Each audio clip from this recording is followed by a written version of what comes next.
কে হবেন প্রধানমন্ত্রী, এই বিষয়টি নিয়ে জনগণের ভাবনা কি, আসুন আমরা সেটা জেনে নিই। আগামীতে প্রধানমন্ত্রী হওয়ার বর্তমান যে প্রেক্ষাপট পরিবেশ এবং সবকিছু মিলে মনে হচ্ছে বিএনপি ছাড়া আর কেউ নেই বর্তমান। তার সামনে মাঠে বিএনপি একলাই, সাথে জামাত আছে, জামাত হয়তো বা সহপাঠী বা জামাত হেফাজত, সাথে আছে চরমনাই, এরা মিললে যে জোট করলে হয়তো বিরোধী দলে তারা থাকতে পারে। এছাড়া তো নতুন কিছু দেখতেছি না আমরা আগামী ভবিষ্যতে, মানে নতুন করে যারা আসবে বা নতুন বাংলাদেশ হিসেবে যারা দল গঠন মানে সরকার গঠন করবে, তারা বিএনপি ছাড়া আর মনে হয় না কেউ নতুন করে কেউ। তারেক সম্বন্ধে আমরা সবাই জানি। আমরা যে শফিউর রহমান সাহেবের কথা বললেন তার সম্বন্ধে আমরা অনেক কিছুই জানি, কারণ আমরা ওইভাবে ওইটা করি না যে জামাত বলেন, জামাতের যে দল আমরা অনেক হয়তো ওইটা মত পার্থক্য আছে, কিন্তু আমরা মনে করি যে দেশে তারেক জিয়া বলেন বা ওই জয় বলেন, কিছু একজন ব্যক্তি আসুক যে আমাদের দেশের উন্নতি হবে। এই আমাদের দেশে যা হচ্ছে সব হলো আমাদের মানে জনগণের ক্ষতি হচ্ছে, তাদের কিছু হচ্ছে না। যা হচ্ছে কিন্তু ওদের পেট ভরতেছে, টাকা কামাইতেছে, বাট ওই করতেছে না, জনগণের ক্ষতি হইতেছে, তাদের পকেট ভরে তারা মানি বিদেশে পাচার করতেছে। তার যদি তৃতীয় একটা শক্তি আসুক যে আমাদের দেশটা ভালো চলবে, আমরা সাধারণ জনগণ শান্তিতে থাকবো, এটা হলো মূল কথা।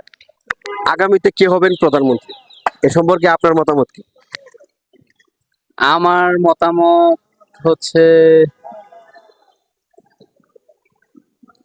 যারা ভালোভাবে দেশ চালাতে পারবে তারাই মনে হয় যাবে। তবে মনে হয় যে তারপরে ডাক্তার শফিকুর রহমান আছেন, হ্যাঁ। তারপরে তারেক জিয়া আছেন, জাতীয় পার্টি আছে, এবং এই যে তিনটা দল বর্তমান বাংলাদেশে সক্রিয়ভাবে কাজ করতেছে, এই তিনটি দলের ভিতরে যে প্রধান যে আছে তাদের মধ্যে কাকে আপনি মনে করেন যে প্রধানমন্ত্রী হলে ভালো হবে? আমার মনে হয় যেহেতু আমাদের এই ইসলাম তান্ত্রিক দেশ, সেই ক্ষেত্রে ডক্টর শফিকুর রহমান, ওনার কথাবার্তা অনেক ভালো লাগতেছে। মনে হইতেছে উনি যদি যাইতো আমাদের দেশটা মনে হয় যে সম্ভব, আমি আর কি বলি যে হয়তোবা একটু শান্তিতে মানুষ থাকতে পারতো। এই যে আপনি বললেন যে প্রধানমন্ত্রী যদি ডাক্তার শফিকুর রহমান হয়, এর পিছনে আরো আরো কিছু কারণ আছে কিনা যে আপনার মতামতের পিছনে?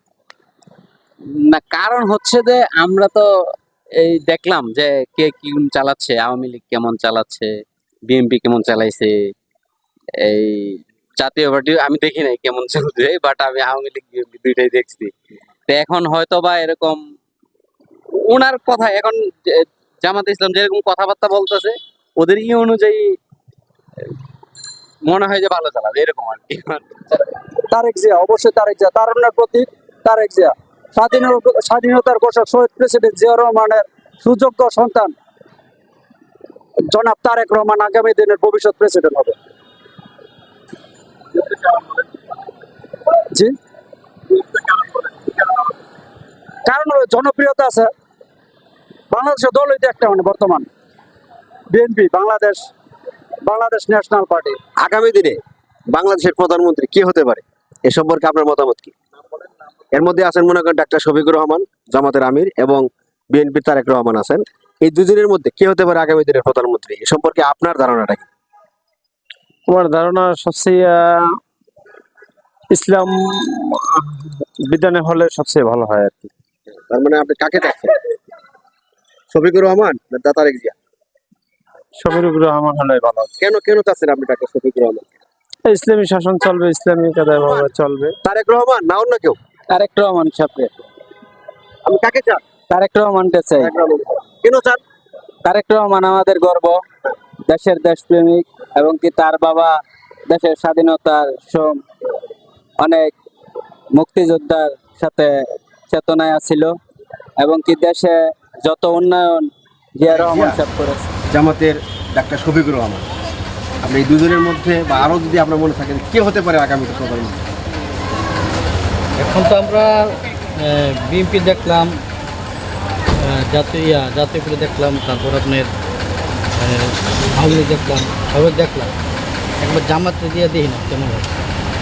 আপনি জামাতকে কেন চাচ্ছেন যে জামাত গিয়ে প্রথম হিসেবে দেখি কেমন হয়। বর্তমানে তো আওয়ামী লীগ আগে আছে, আর বর্তমানে তো জাতীয় পার্টি বিএনপি আগে আছে। এখন যদি সুষ্ঠু নির্বাচন হয় তাহলে বিএনপি যাইতে পারে। কেন মনে করে যে আপনার বিএনপি আগামীতে ক্ষমতায় যাবে? কারণ তারা তো সব দিক দিয়ে সারা বাংলাদেশে তাদের জন্য এই বিষয়ে আপনার মতামত কি? এর মধ্যে আছে বাংলাদেশ জামাত ইসলামের আমির ডাক্তার শফিকুর রহমান এবং বিএনপির ভারপ্রাপ্ত যে চেয়ারম্যান তারেক জিয়া। এই দুজনের মধ্যে কেউ আপনার কাকে মনে করেন যে আগামী দিনে প্রধানমন্ত্রী হিসেবে তাকে হতে পারে? আসলে এটা তো বলা খুবই ডিফিকাল্ট। তারপরেও আমার মানে মতামতে বোঝা যায় যে হয়তো আগামীতে বিএনপি আবার ক্ষমতায় আসতে পারে। কি কারণ মনে করতে পারেন এর মধ্যে, এর ভিতরে যে জামাত বিএনপি ক্ষমতায় আসবে এ সম্পর্কে আপনার ধারণাটা কি? না, বিএনপির জনপ্রিয়তা আগেও মানে বেশি ছিল, এখনো আমার হিসেবে পার্সেন্টেজে বেশি আছে। জামাত তো আসলে সেভাবে ওরকম করে জনপ্রিয়তা তৈরি করতে পারেনি এখনো। সেজন্য আমার কাছে মনে হচ্ছে এখনো পর্যন্ত মানে বিএনপি আগামীতে ক্ষমতায় আসতে পারে যদি সঠিকভাবে নির্বাচন হয়। সেটা তো সঠিকভাবে বলা যাচ্ছে না কে হইতে পারে। আপনার তো নিজস্ব একটা ধারণা আছে তাই না? সেই ধারণা থেকে বলেন কে হতে পারে, জামাতের আমির ডাক্তার শফিকুর রহমান নাকি তারেক জিয়া? তারেক জিয়া হতে পারে। আপনি তারেক জিয়া হবে এটা পিছনে কারণ কি? না, তারেক জিয়া তো সমর্থন অনেক, সেই হিসেবে মনে করি তারেক জিয়াকে সবাই ভালোবাসে সেদিক থেকে। তারপর আরো কিছু যদি কারণ থাকে আপনার? আর তারেক জিয়া আর কি কারণ তেমন কোনো বলতে পারবো না। আপনি ভাবছেন যে তারেক জিয়া আগামী দিনের প্রধানমন্ত্রী হবে? হইতে পারে। কে হবে আগামী দিনের প্রধানমন্ত্রী? বিএনপির তারেক রহমান, বাংলাদেশ জামাত ইসলামের ডাক্তার শফিকুর রহমান, এই দুজনের মধ্যে কে প্রধানমন্ত্রী হবে আগামীতে আপনি মনে করেন? আচ্ছা, আমার দৃষ্টিকোণ থেকে আমি যেটা বুঝি আর কি, মানে আমার ব্যক্তিগত মতামত, সেটা হচ্ছে আমার জন্মের পরে আমি বিএনপিকে ক্ষমতায় দেখেছি। হ্যাঁ, তো শফিকুর রহমান উনি আসলে ওনার নেতৃত্ব আমি আগে কখনো এভাবে পাই নাই যে উনি সরকার প্রধান হয়েছিলেন। হ্যাঁ, তো সেই ক্ষেত্রে আমার মনে হয় শফিকুর রহমানকে একবার দেখে নেওয়া উচিত। মানে আপনি কি কারণে ডাক্তার শফিকুর রহমানকে প্রধানমন্ত্রী হিসেবে দেখতে চান? দেখতে চাই, নাম্বার ওয়ান হচ্ছে বাংলাদেশ মুসলিম কান্ট্রি। হ্যাঁ, সেই ক্ষেত্রে আমার মনে হয় ইসলামী রীতিনীতি নিয়ম পদ্ধতিতে যদি দেশটা পরিচালনা করা হয়, সেক্ষেত্রে অবশ্যই সকল দুর্নীতি থেকে আমরা সরে আসতে পারবো। এই জন্য আপনি মনে করেন যে জামাত ইসলাম ক্ষমতায় আসলে দুর্নীতি হবে? আমি বর্তমানে বিএনপির প্রায় 30%-এর মতো ভোট আছে, আর জামাতের আপনার পর্যালোচনা করে দেখা গেছে যে প্রায় 14%। তো বর্তমানে যদি নির্বাচন হয় তাহলে হয়তোবা জামাত ক্ষমতায় আসতে পারবে না, কিন্তু আমরা চাই যেন ভবিষ্যতে, এবার না হলেও ভবিষ্যতে মানে পরবর্তীতে যেন জামাত আসে। কারণ বাংলাদেশে একমাত্র দল আপনার ন্যায় এবং ইনসাফ ভিত্তিক মানে প্রতিষ্ঠা করার জন্য চেষ্টা করে, সেটা হচ্ছে বাংলাদেশ জামাত ইসলামী।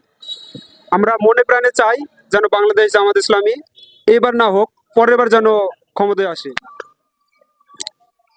আগামী দিনে প্রধানমন্ত্রী হিসেবে আমরা অবশ্যই চাই জামাত ইসলামের বর্তমান আমির ডক্টর শফিকুর রহমান। আপনারা জানেন সে একজন বিজ্ঞ মানুষ, অভিজ্ঞতা সম্পন্ন, রাজনীতি সম্পর্কে তার ভালো ধারণা আছে।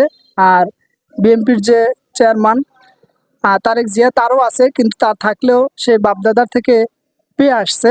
আমরা চাই না এরকমের বাপদাদার সিরিয়াল চলে আসুক। আমরা চাই নতুন নতুন নেতৃত্বে আমেরিকার মতন 10 বছর পর পর জানি নেতৃত্ব চেঞ্জ হয়, সেই হিসাবে আমরা অবশ্যই চাবো। আপনারা বিগত দিনে জানেন তারেক রহমান কি করছেন। আমরা চাই নতুন নেতৃত্বে আসুক, যে সুযোগ দেওয়া উচিত আসলে প্রত্যেকটা দলকে। এই জন্য আমরা আগামীতে ডক্টর শফিকুর রহমানই চাচ্ছি, তাকে একটা সুযোগ দিয়ে দেখতে। বাংলাদেশের জন্য বা বাংলাদেশের জনগণের জন্য, বাংলাদেশের মানুষের দুর্নীতি মুক্ত করার জন্য বা বাংলাদেশের মানুষের নিরাপত্তার জন্য বাংলাদেশ জামাত ইসলামীর আমির ডক্টর শফিকুর রহমানের খুবই প্রয়োজন। এটা প্রয়োজন এই জন্য যে বিগত দিন স্বৈরশাসক শেখ হাসিনা এই জামাতের উপর অনেক নির্যাতন করছে, তাদের ব্যাপারে জঙ্গি সন্ত্রাস এটা সেটা বলে মানুষের কাছে এরকম ভুল ধারণা দেখাইছে। কিন্তু এই দেশ 24 আগস্টে দেশ স্বাধীন হওয়ার পরে জামাত ইসলাম যখন ওপেনলি ভাবে দাওয়াতি কাজ করতেছে, আমরা দেখতে পাচ্ছি তাদের কর্মকাণ্ডগুলো, তারা সামাজিক কাজ করতেছে, তারা যারা আহত নিহত হয়েছে তাদেরকে সাহায্য করতেছে। তাদের যে আমির আছে ডক্টর শফিকুর রহমান, উনি ওই নোয়াখালী বন্যাতে সবার আগে পৌঁছাইছে, আবু সাইদের বাড়িতে সবার আগে পৌঁছাইছে, এবং তার প্রত্যেকটা কর্মকাণ্ড সন্তুষ্টজনক। বাংলাদেশের প্রতিটা মানুষ তার কর্মকাণ্ডে সন্তুষ্ট, খুশি। এখন পর্যন্ত তাদের, বিশেষ করে স্বাধীনতার পর থেকে কেউ এখন পর্যন্ত তাদের বিরুদ্ধে বদনাম করে বা তাদের বদনাম হয়, তাদের কোনো কর্মী সহযোগী কোনো জায়গায় দেখলাম না যে কোনো একটা জায়গা দখল করে বা কারোর থেকে 1 টাকা চাঁদা চায়, কারোর উপরে একটা হামলা করে, এরকম একটা অভিযোগ আসছে। যদিও আমরা এই স্বৈরশাসক হাসিনা থাকতে আমরা হয়তো ভাবছিলাম যে পরবর্তী হাসিনা কখনো নির্বাচন থেকে চলে গেলে বা পদত্যাগ হইলে বা পতন হইলে হয়তো বিএনপি ক্ষমতায় আসবে দ্বিতীয় শক্তি হিসাবে। কিন্তু বিএনপির গত 1 মাসে কার্যকলাপে তাদের যে আচার ব্যবহার, তাদের যে জমি দখল, জায়গা দখল, ঘরবাড়ি দখল, বিভিন্ন জায়গায় সাদাবাজি, দোকানে, স্কুল কলেজে, বিভিন্ন প্রতিষ্ঠানে, বিভিন্ন গার্মেন্টসে ঝুট নিয়ে মারামারি, নিজের দলের ভিতরে মারামারি, এই জিনিসগুলা বিএনপির ভিতরে দেখা যাওয়ার কারণে আমাদের এখন নজর বা আমাদের ইচ্ছা বিএনপি থেকে চলে গেছে। এখন আমরা দেখতেছি জামাত ইসলামকে, কারণ তাদের দলের ভিতরে কোনো মারামারি নেই, তাদের ভিতরে কোনো হিংসা ফিন্নারি নেই। এই জন্য তাদেরকে আমরা চাচ্ছি আগামী বাংলাদেশ তাদের হাতে দিতে, তারাই আগামী বাংলাদেশকে ভালোভাবে এগিয়ে নিয়ে যেতে পারবে, এটা আমরা প্রত্যাশা করি তাদের থেকে।